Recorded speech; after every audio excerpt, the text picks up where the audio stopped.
Today we are in the dining room. We're having a conversation about dinner with friends or dinner with an enemy. Either way you look at it and see it, God is bringing a time of restoration. I just believe that this is a divine time of restoration of all things. The plan of God, the will of God to be established in your home and in your house. And particularly, God is beginning in the house. It's beginning in the house. Bible says that restoration, judgment, correction begins in the house of the Lord, and it's beginning in your home. The first thing that God is going to restore is your house. Pastor got into that deeply last night on Saturday night devotion, that all things, salvation is coming to your home, restoration is coming to your home. And if you believe that, you ought to make that declaration that God is restoring my house. God is restoring my house, my money, my health, my relationships, every aspect and every component and dimension of my house. On the first week, we dealt with the living room. We're going through different aspects of the house, different rooms of the house. The first week, we dealt with the living room at Simon Peter's house or Simon's house. Then we went last week to the kitchen with Martha's house, Martha and Mary in the kitchen. Today, we're going to deal with Levi or Matthew, and his house is in the dining room. You know, in the Bible, Jesus was very particular about breaking bread with people and particular about who he broke bread with, having relationships, having a fellowship and dinner. You know, as a family right now, as people, if you eat 3 meals a day, that is 1,095 meals in a year. If you eat 3 meals a day, 1,095 times in a year that you will have to nourish your body. And who you do or take time with when you do that is very essential, intentional, and important. In the book of Luke alone, it mentions 10 times that Jesus sat at a table to have dinner. One time we understand he had dining with an uninvited guest who washed his feet. We talked about that in week 1. Then we know the most popular dinner is when Jesus serves at the Lord's table, right? A communion. He serves at the Lord's table of communion. And then today we deal with dining with an enemy, where Jesus turned what someone saw as an enemy into a friend. So I want to deal with the aspect of dining or dinner with friends. So 3 things can happen at a dinner time or in a dining room. You can build relationships. If you're going to a nice restaurant, then you can create or have a reservation, and then hopefully restoration can take place.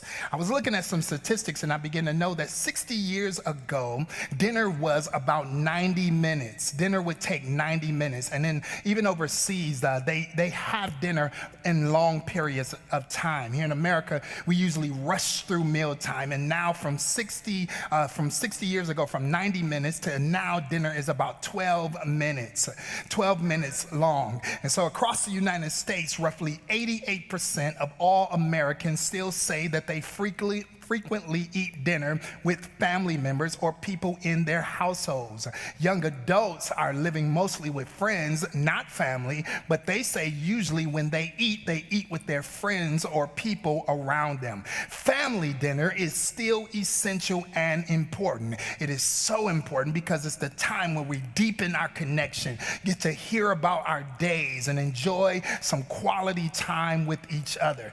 Did you know that statistics say that kids and teens who share a family dinner 3 or more times a week are less likely to be overweight? Because why? The parents are watching what they eat, are more likely to eat healthy food, they perform better academically, and they are less likely to engage in risky behaviors like drug addiction, alcohol, and sexual activity. Why? Part of that because when you know you got to come to dinner and look your parents in the face, they can see what's wrong with you or what's going on with you just by putting their eyes on you, right? And so I know we live in a culture and a generation where people love to go and take their food to the other room, but there's something about sitting at the dinner table that builds relationships. When you think about who you eat with and what you eat, most people eat with family and friends. I don't know about you, but I do not eat with anybody. I am very particular. If I share or break bread with you or share a meal with you, it has to be intentional intentional because few people eat with what is to be considered an enemy. And anytime there's a moment or time for restoration or reconciliation, usually a dinner, a deal is happening in some type of food exchange that's taking place. Today, we're going to look at how Jesus intentionally created an atmosphere for dinner to take place, which what could be considered an enemy for the sake of restoration. In Mark, the 2nd chapter and the 13th verse, it says, "And once again, Jesus went out beside the lake. A large crowd came to him, and he began to teach. And as he walked along, he saw Levi, the son of Alphaeus, sitting at the tax collector's booth. And Jesus said to him, 'Follow me,' Jesus told him. And Levi got up and he followed him." Jesus made a command. He said, "Follow me." And with that one command, he got up and followed him. Levi is looked at as an enemy. Why is he looked at as an enemy? It is because of his occupation. Isn't it something how because of what you do, how people can box you in, judge you, have a perspective or a perception about you, and only certain people, special people with insight, can see beyond what it is that you do or what the obvious is to dig deeper. Now, why was Levi considered an enemy? Well, in this day and time, it would be considered like eating with a loan shark or a payday lending person, right? Somebody that extends high interest rates and creates a tax or a benefit on their life based on taxing your life. And so they collected taxes for Roman empires. They looked at Jews as traitors because they worked for what we call the man, right? And so they made their wealth by adding on more money. If the tax was 6%, they add 12% so that they could keep the 12% because the Roman government only wanted the 6%. And they would do this at the expense of their people. And so when people saw a tax collector, this was not considered to be a friend or a person that you would have dinner with or relationship. Why? Because they would take from their own people to benefit themselves. These people were despised and they were hated among other people. And so he is looked at as an enemy. Interesting, because though the people saw him as an enemy, Jesus saw him as an apostle. Though people saw him as an enemy, Jesus saw him as an author who would write the books and be able to write down the history of their relationship. Jesus saw him as an advocate or an ally, and Jesus saw him as an opportunity. You have to be careful not to allow other people's perspectives and opinions of somebody that God has assigned you to get in the way of your assignment to them. I'm going to say it again, because people often have outside opinions about how you handle and deal with certain relationships that God has called you to, and you may have a grace to deal with somebody that somebody else is absolutely annoyed with. And just because someone else is annoyed with their condition, their circumstance, or their perspective, you cannot allow their perspective to hinder your assignment. Did y'all hear what I said? There are some people that God has assigned you to eat with, to sit with, to walk with, that would drive other people crazy. There's people in your family that if they were in anybody else's family, they'd have been thrown away. But you know how to handle them. You know how to deal with them. Why? Because you have a grace for who they are. I love this because when Jesus saw them, when Jesus saw this tax collector, he did not put him in the same category that he was already in. He saw him and saw something better and something different. Three verbs that Jesus said when he saw him. He said he saw him through the crowd. He saw Levi. He was picking him intentionally. Then number two said, and after he saw him, he said to him through the crowd, "Come and follow me." And then the third thing, he led him, and he leads him to leave his booth or his place. And this man got up and followed him. He saw him, he said to him, and then he led him. You see the process of intentional relationship building and discipleship. He see them, he said to him, and then he led him.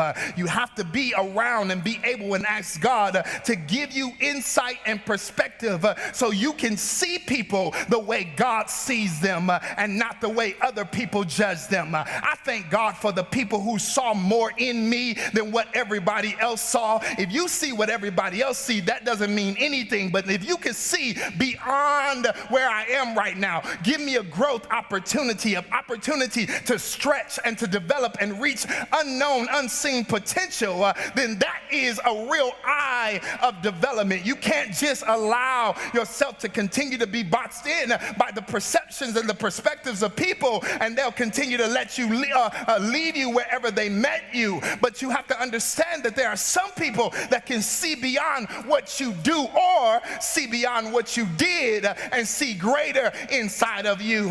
God said, I see you, Levi. I see that there's more to you than a tax collector. I see this has been your occupation up until now, but listen, there is a brighter future ahead of you, and I want to untap that potential. You ought to thank God for anybody in your life who has ever challenged you to unearth your potential, to expand your identity. Quit just being settled with people who leave you like they found you. I'm going to say it again because you missed it, because we engage with people who leave us like they found us, or they see one component or one aspect of who we are and they let us be boxed into that space. But God is bringing you into a season of growth and development where he's going to bring you around people who see more in you than meets the eye, and he's going to give you the ability to see more in people than meets the eye. Parents, you have to be able to see more in your children than what they're doing. You have to be able to see more in your children than their mistakes. Just because they made a mistake, don't leave them in the mistake. Your opportunity is to raise them up and train them up and help them see that they're more than their mistake. Oh, husbands, you have to see more in your wife than what it is that she does as a profession or what she does for you. You have to be able to see the rest of her. Wives, you have to be able to see more in your husband instead of him just being a provider or perhaps the mistakes that he made. Because when we see the best in each other, we start to lead each other. We start to require more out of each other, and we start to develop each other to become everything that God has called us to be.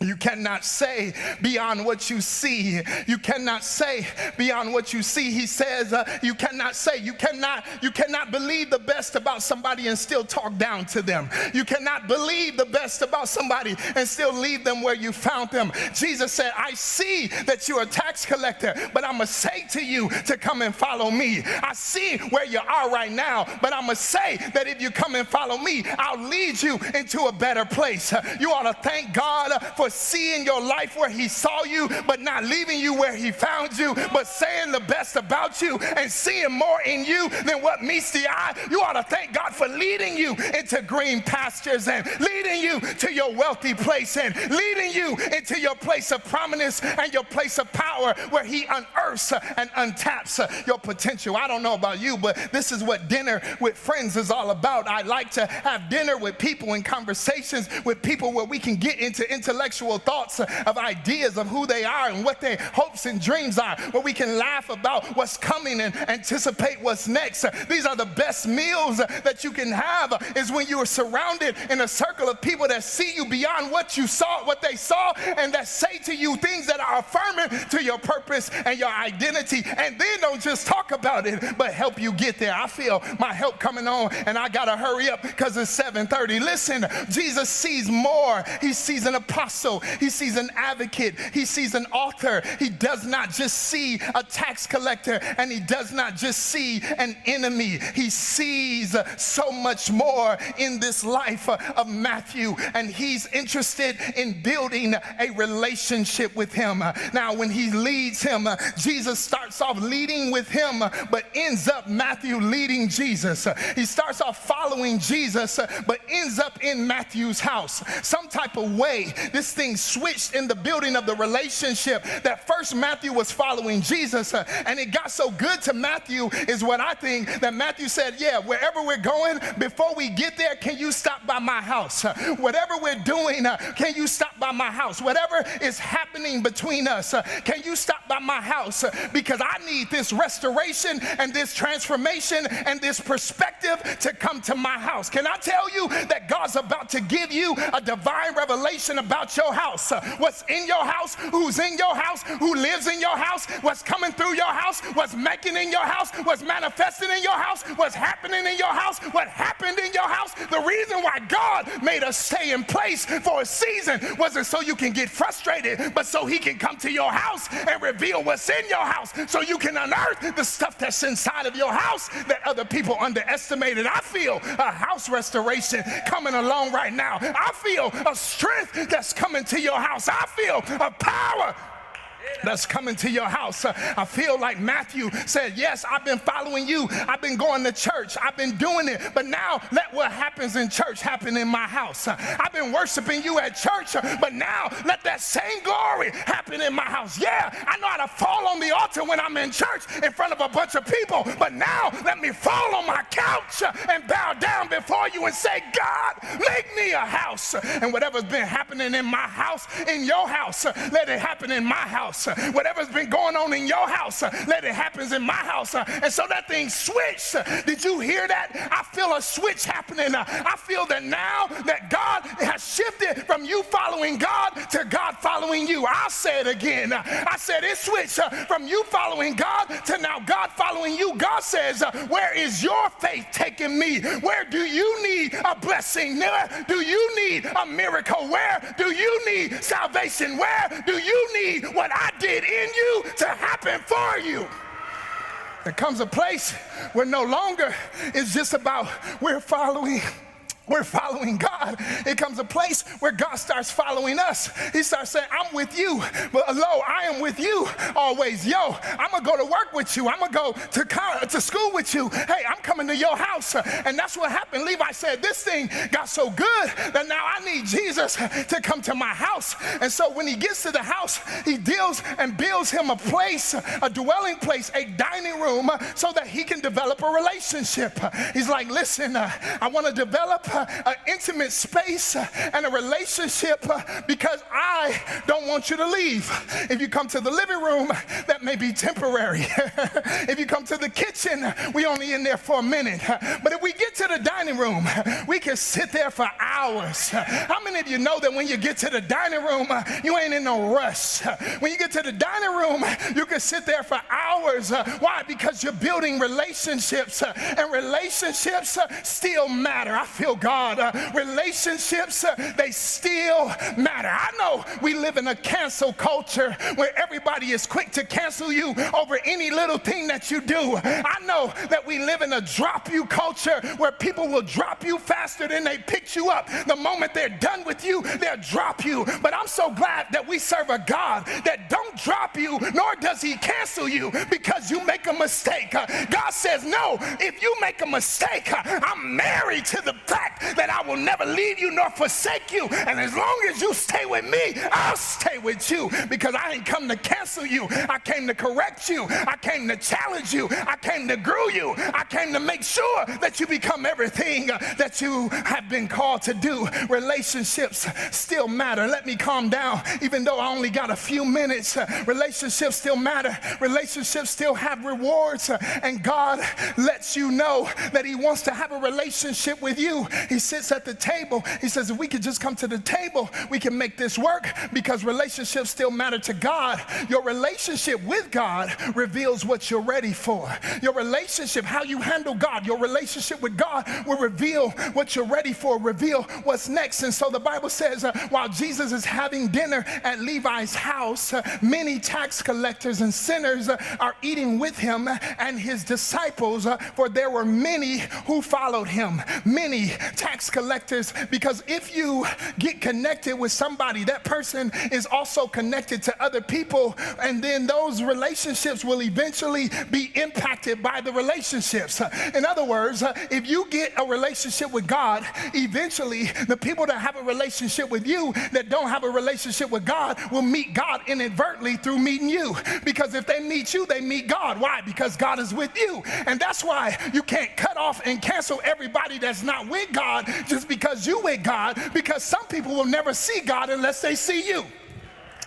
Oh God, and we got people that would love our God, but they don't like us. Oh, I'm gonna say it again. And if you can become more likable, then people can be more likable to your God, because they say, hey, if I need to meet you, I need to meet God through you. And so Levi here was like, I'm gonna create an opportunity for them to meet Jesus through me. And Jesus like, I'm gonna stick with you even though everybody thinks you're an enemy, because if I get with you, I'll get around the people that you're around, and the people that you're around need what I got, and they would never let me into your space except you. And you got to decide, who is God asking you to disciple? Who is he asking you to mature? Who is he asking you to be around so that he can get entryway into a section, a tribe, a village, a group of people that would never see God, would never let God in, but God got in because he got in you. Good God Almighty. Your children didn't even want to come to church. Your children couldn't stand God. But now, since the pandemic, they see God when they see you. Now they're interested in stuff they never would have been interested in, because when they see God, they see you. Now your husband is listening to scriptures and he's sitting in the living room watching church. Why? Because he see God when he see you. He would have never came to church, but now you brought the church to your house, and God says, now I can get in because you let me in, because I came with you. What am I doing? I'm running out of time. I got to get here. Jesus comes to the having dinner at Levi's house. Many tax collectors, many sinners are eating with him and the disciples, and they're following him. And Levi is now in the switch. And when he's here and they're eating in this process, he's showing compassion to them. He's in the house because he's making sure that their house is saved first.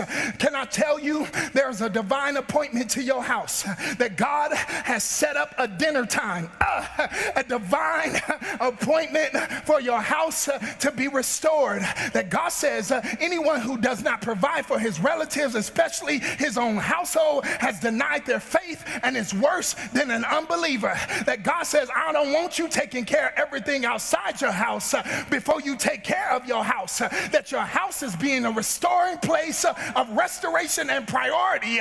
And First Timothy says you need to handle what's in your house before you handle what's outside of your house, because it's easier to go outside of your house and be great. But I don't know about you. I don't want to be great outside of my house and be a buster at home. I don't want to be respected in the streets and disrespected in my house. I'd rather be a king in my house and nobody know me on the street than for everybody to know me on the street and be disrespected at home.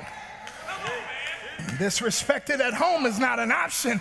And so God says there's a divine appointment at your house. There's dinner, and this dinner time, when you think about dinner time has reservations. They have divine appointments. They have timing. They have expectations of excellence and engagement, and reservations are made. Means you have a seat, you have a place, you don't have to fight for it. And so I love this. Verse 2:16 says, and when the teachers of the law who were Pharisees saw him eating and drinking with sinners and tax collectors, they asked his disciples, why does he eat with tax collectors and sinners? Why does he eat with tax collectors and sinners? It is because whenever you sit down and eat with somebody, you should have intention. Whenever you sit down and eat with somebody, you should have intention. Once you have intention and you feed people naturally, physically, they learn how to deal with it spiritually. You know, Jesus was responding to this invitation, and he was saying, listen, I have a seat at the table. There's a place of alignment. I'm going to find my place, and when I find my place of order, I'm sitting here and I'm comfortable in my seat.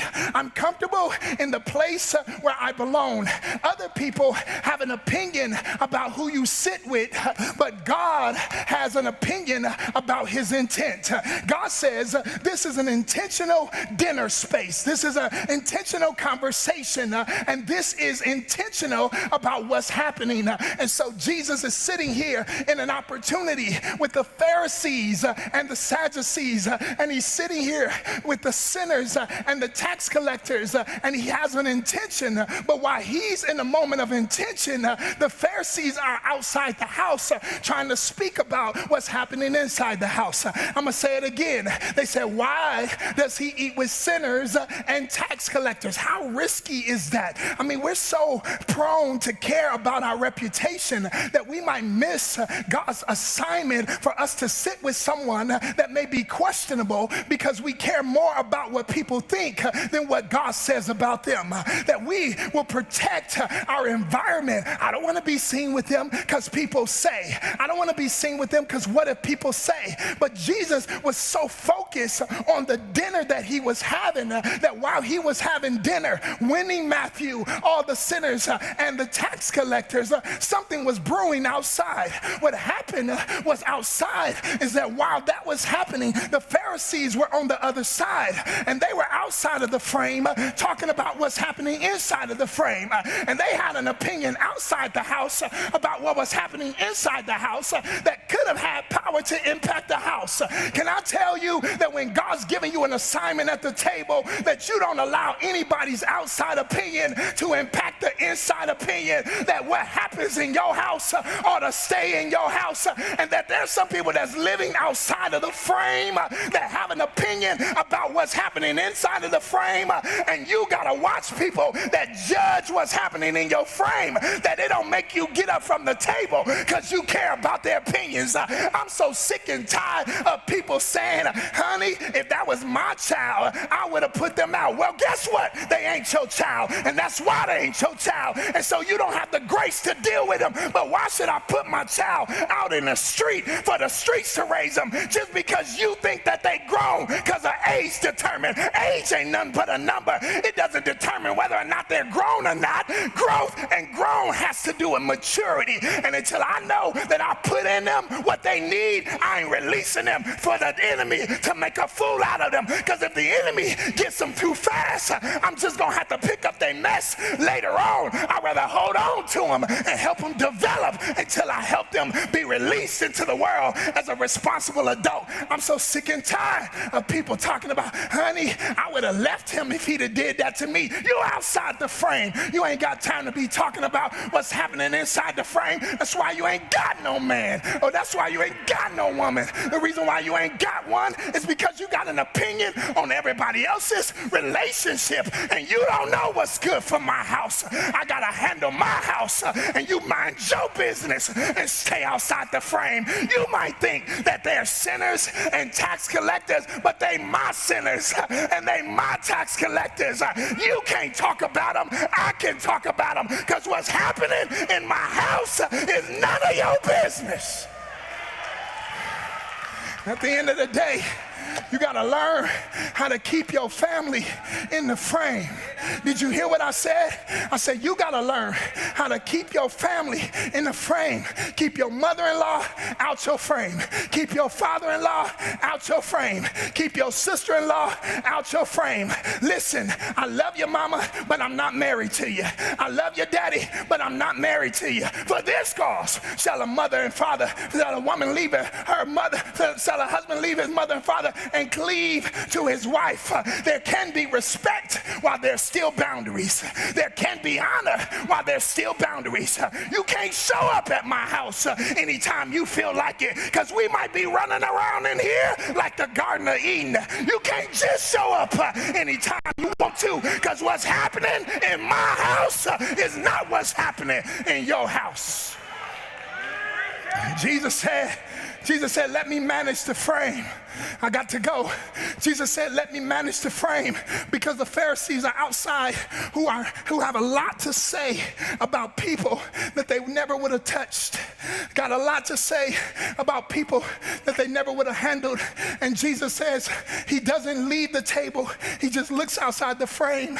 While they say, why do you eat with sinners and tax collectors? He says, because I have intention and I have reservations, and I'm about to do more in this dinner than you've been doing in your religious circles.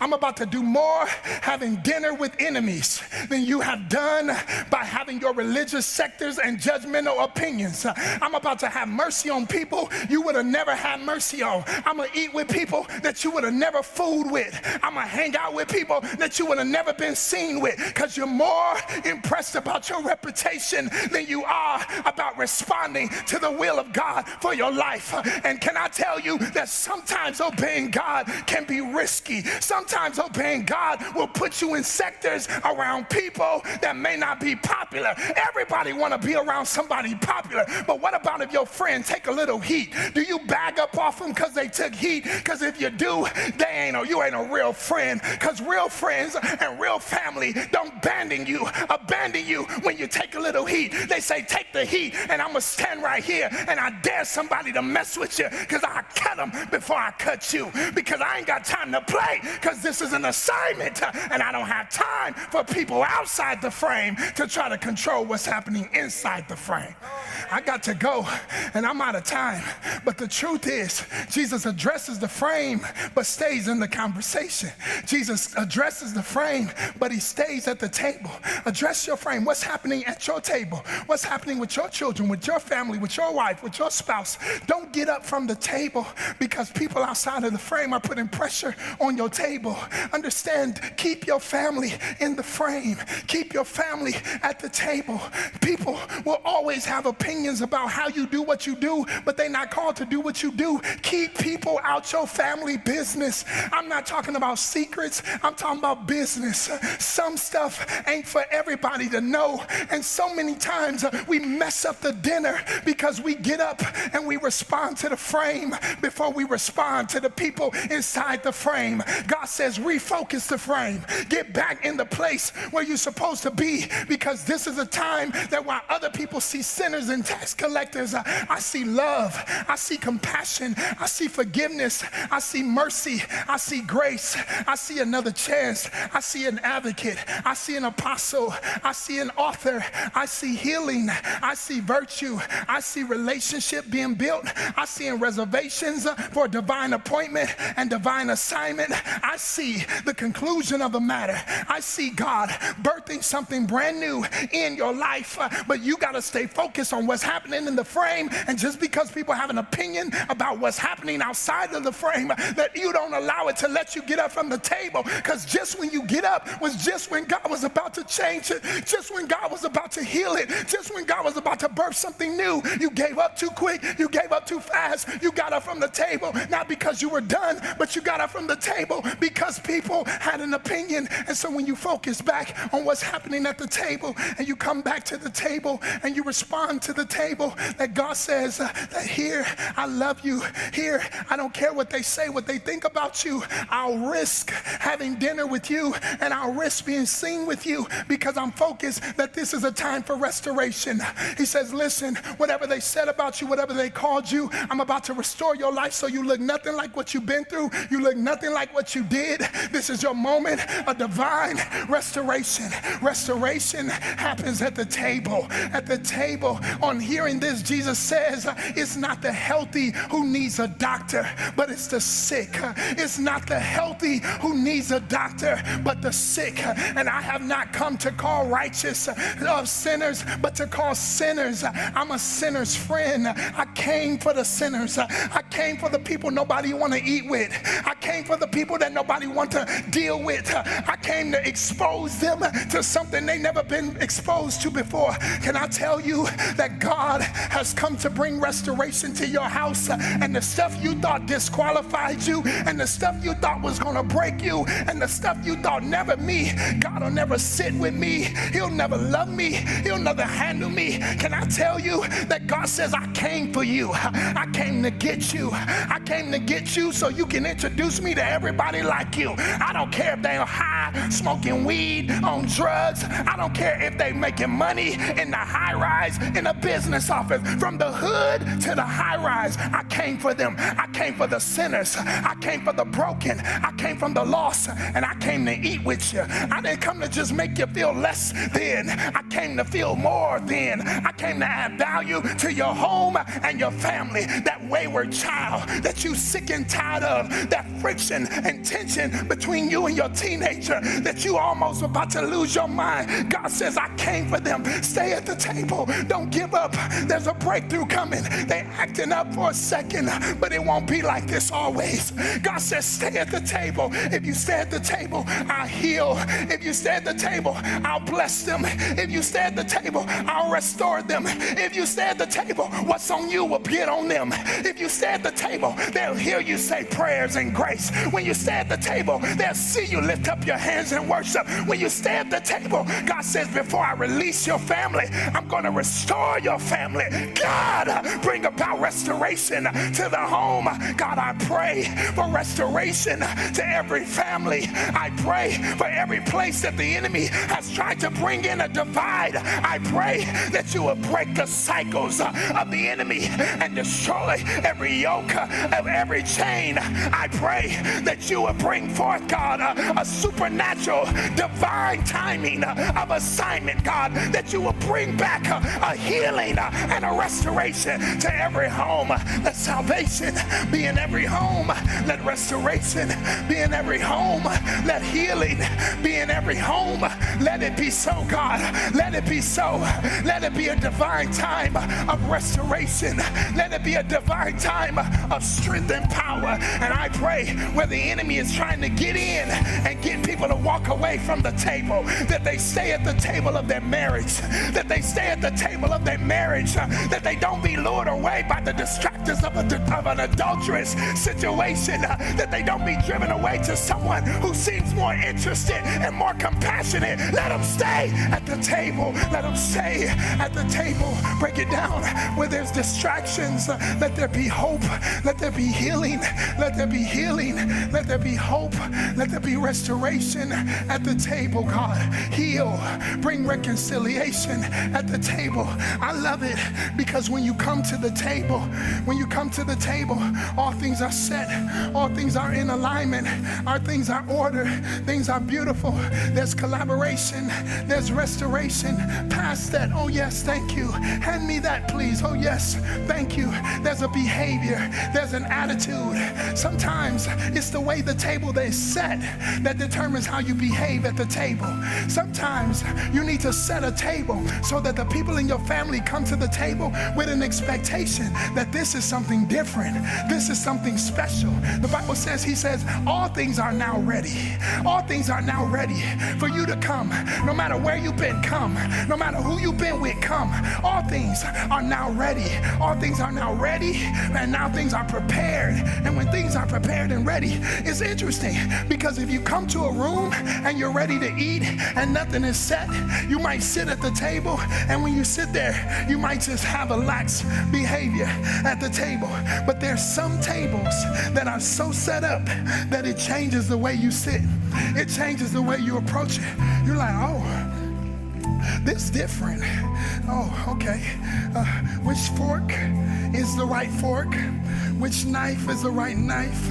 Which spoon? This is the water glass. This is the wine glass. This is the grape juice glass. This is the proper glass for every occasion.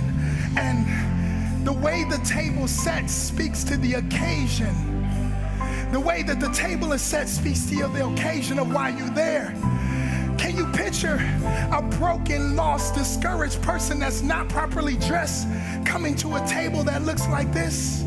The moment they show up, they'll feel unworthy. They'll feel like they don't belong in this space. But then you make them feel comfortable and say, no, no, no. Doesn't matter how you're dressed, no matter where you've been, no matter what you did, no matter where you come from, no matter who you was around. This is your table. This seat is your seat. Nobody else can sit in your seat. Nobody else can have your place. I know you don't look like it, but I'm going to love you until you look like you belong at this table. I'm going to treat you like how I see you, not how I saw you. Wives, I know your husband disappointed you, but treat him like a king anyway till he act like a king. Husbands, I know your wife didn't do what you thought, but treat her like a queen until she act like a queen. Treat your sons like princes and kings and young kings until they act like kings. Quit calling them stupid nicknames that don't affirm their purpose.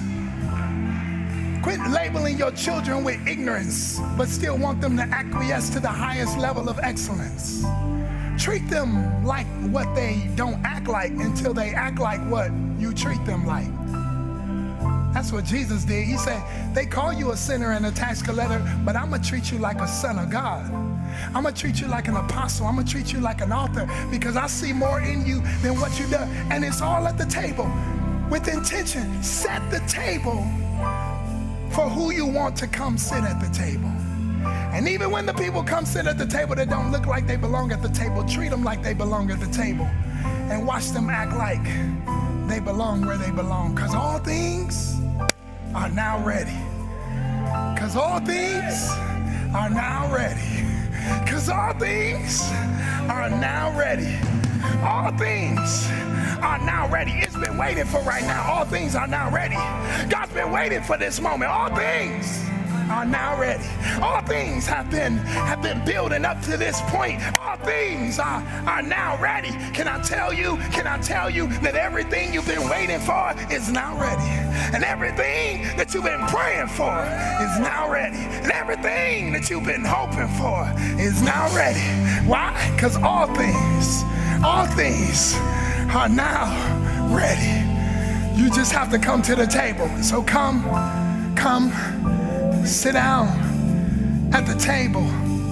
Restore your home. Restore your family. Because all things are now ready. Because all things are now ready. All things, I feel that thing, are now ready. You ought to type it on the screen. All things are now ready. Try to get me to quit before now, but all things are now ready. Try to get me to throw in the towel, but all things are now ready. I'm going to stay at the table, stay in the frame. I'm over my time. Listen, if you're listening to me and you feel unworthy to sit at the table, text 313-313 to new, text new life to 31331, text new life to 31313, text and give your life to Christ. It's on the screen right now. Give your life to the King, because this seat is for you, this table is for you, and everything that you've been waiting for is now ready. Everything you've been waiting for is now ready. Come on, text it on the screen right now. It's your moment. It's your time for divine assignment. I gotta get out of here, but not before you come to the table. Hey, and if your family needs to be restored, I need you to type family restoration now. If your family needs to be healed, I need you to write family healing now. I don't care how long you ain't talked to your sister or your brother. It's time for divine restoration. I pray that God will give healing, because all things are now ready. All things are now ready. Are now ready. Around now ready. Listen, if you're a believer already and you prepare for your communion, you're at the table, the most important table, the table of communion, the table where you can come and eat, the table where you can come and experience the love and the sacrifice of God for your life. There's a place for you at the table. Get your crackers and your grape juice. Get it right now, because there's a seat for you at the table where your sins are washed away. There's a seat for you at the table where your guilt and shame is destroyed. There's a place for you at the table, because all things are now ready. All things are now ready. It's right now. All things are now ready. Come on, let's do this. Father, I thank you for seeing us the way you see us. Saved, not sinners. Loved, not rejected. I thank you for restoring our relationship, giving us reservations, and bringing bringing restoration to our lives. And so now everyone that comes to eat, partake, and often as we do it in remembrance of you. We take this wafer, this bread that was a symbol of your body that was sacrificed, and healing is the children's bread. And so we declare our healing right now as we commune and fellowship together with you. Come on, get your cracker or your bread. Let us commune together. Hallelujah. Hallelujah. Then we peel back. Come on, you peel back. Peel back. That's the veil. That's what separated you. That's the sin. That's the stuff that wouldn't let you in. That's the stuff that tried to keep you out. You peel it back. You rip it off because it has no power no more. Now you have access to the blood that was shed for you. Now you got access to that which washes you and cleanses you and makes you whole. And whatever you drink, you become. It becomes you and you become it. We thank you and we drink and we honor you and we thank you. Come on, wherever you are, I want you to worship the Lord. Thank you that all things are now ready. Thank you that this is the most important time of my life and the most productive summer of my life. Thank you that my sins have been washed away. Thank you that I got a grace to deal with my husband and a grace to deal with my wife and a grace to raise my children and a grace to do what you call me to do. And I won't let other people's opinion get in the way of what you're saying in my house, because all things are now ready. The table is set. The spread is here. It's all in order. It's a seat for you. It's a place for you. Because all things are now ready. It's all there. It's just waiting. And all things is already. It's already. It's already. It's already done. It's already done. It's already established. It's already done. All things.